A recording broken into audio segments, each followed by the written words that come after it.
Assalamualaikum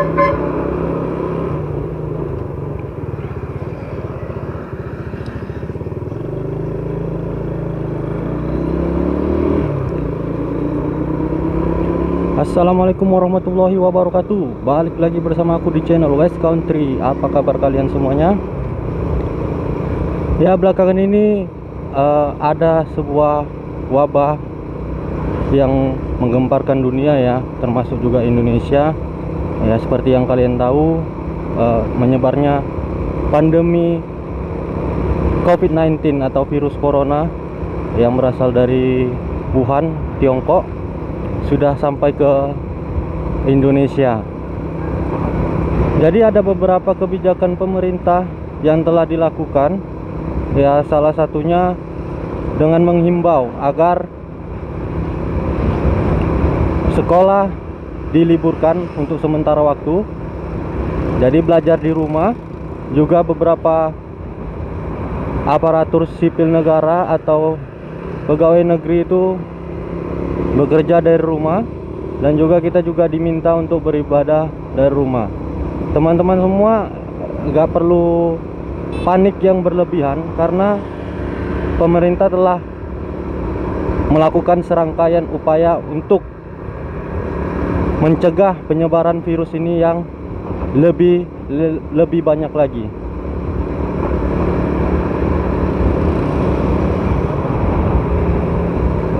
Jadi tepatnya semalam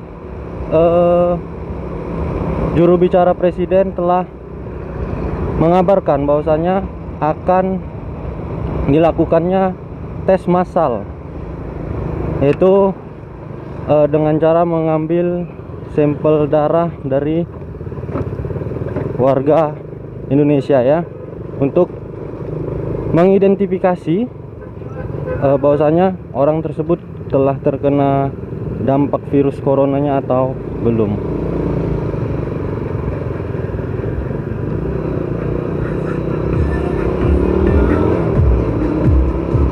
Jadi selanjutnya, setelah sampel darah berhasil diambil,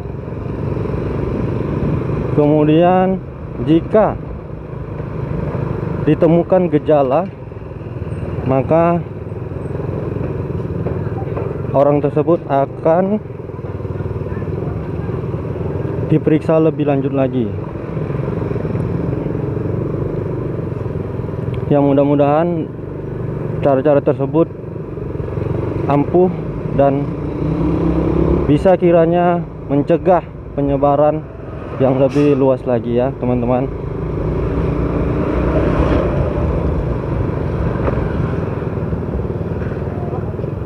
Seperti yang kita tahu, dampak ini sangatlah besar ya.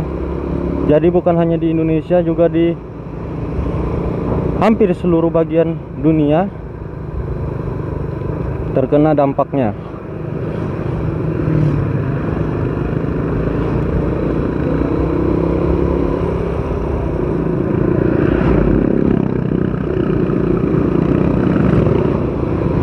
Dan juga dalam minggu-minggu ini heboh kata lockdown. Sebenarnya lockdown itu apa sih? Dan gimana kalau misalnya Indonesia benar-benar di lockdown ya?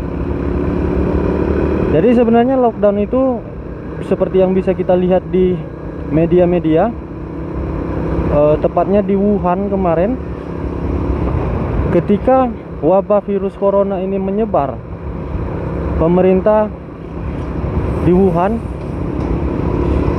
segera menutup semua aktivitas warganya, termasuk dari segi perekonomian. Kantor-kantor semua pada tutup, sekolah, universitas, dan lain sebagainya. Jadi di kota tersebut seperti tidak ada penghuninya. Semua orang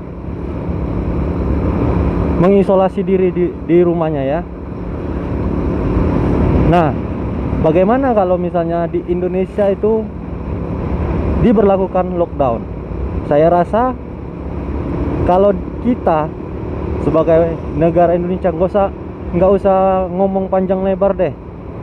Intinya kita belum ready untuk itu. Kita belum siap untuk yang namanya lockdown. Yang pertama, kita adalah negara kepulauan. Nah, ada berapa ribu pulau di Indonesia ini. Jika lockdown, seluruh Indonesia lockdown kita bilang, maka tidak ada lagi namanya aktivitas di luar. Nah, bagaimana teman-teman kita, yang saudara-saudara kita itu yang mencari nafkah, yang harus kerja di luar? Nah, itu akan menjadi masalah tentunya, mengingat perekonomian kita juga lemah.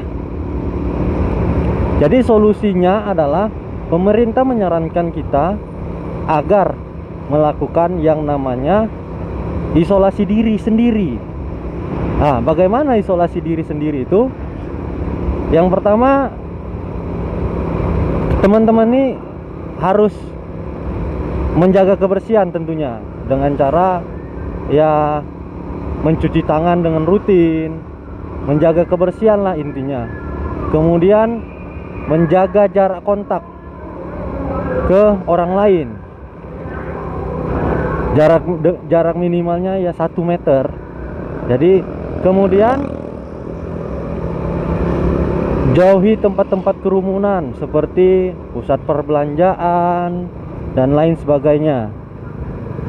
Itu akan mencegah tertularnya atau kita menularkan virus tersebut.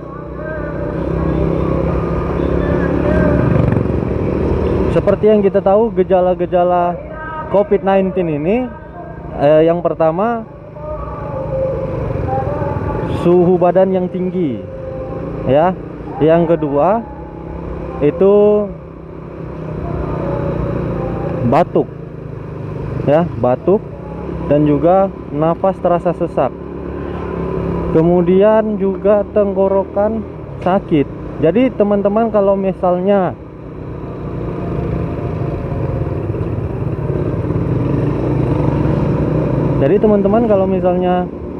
ada yang merasa gejala-gejala tersebut, ya gak usah panik dulu. Jangan terlalu panik yang berlebihan, ya. Coba aja dulu cek ke dokter atau ke puskesmas. Mana tahu itu cuman sekedar batuk atau sakit biasa, ya. Nah bang, kan orang sehat juga kita nggak tahu bisa kena atau tidak, gitu kan. Jadi bagaimana kalau misalnya kita ternyata nggak kena gejala itu, tapi kita positif corona, gimana tuh bang? Intinya nggak usah panik. Pemerintah juga sudah melakukan serangkaian aktivitas untuk menyelamatkan warga negaranya. Jadi teman-teman diharapkan tetap jangan panik, ya.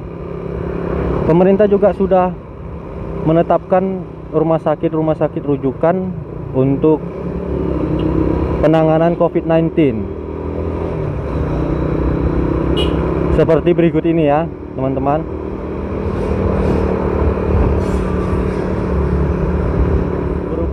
Untuk daerah Medan dan sekitarnya, berhubung saya tinggal di Medan, dan mungkin teman-teman yang berada di Medan dan sekitarnya, kalau nih ada teman kita, kerabat kita, saudara kita, tetangga kita, atau bahkan kita sendiri, rumah sakit rujukannya itu ada di Rumah Sakit Haji Adam Malik, ya, Rumah Sakit Umum Haji Adam Malik. Di situ memang rumah sakit khusus penanganan virus corona ini. Nah, tercatat sampai dibuatnya video ini, ada data yang dikeluarkan oleh pihak rumah sakit, khususnya Rumah Sakit Umum Haji Adam Malik Medan. Data pasien, data yang sudah sembuh, data yang positif, dan juga data yang telah meninggal akibat virus corona. Nah, ini datanya, ya.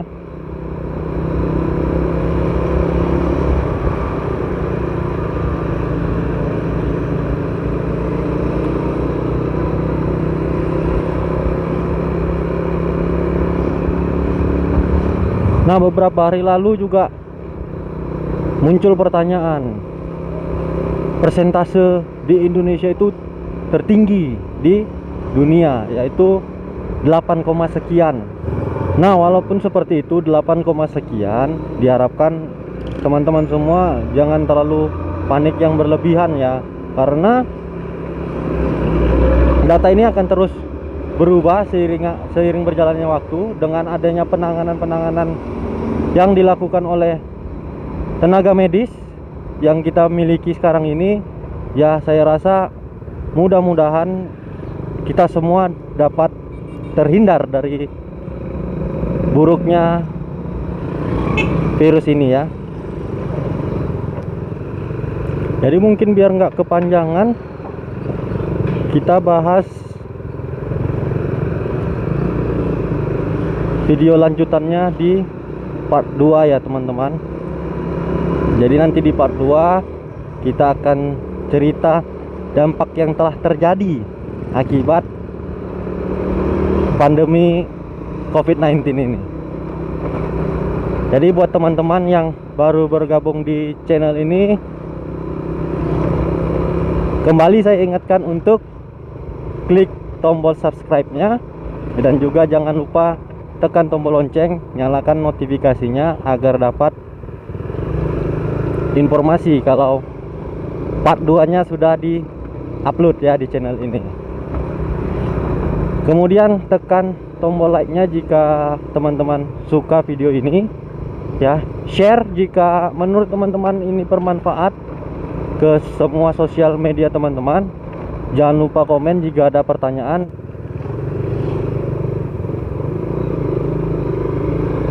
Oke teman-teman, see you on the next video. Bye bye.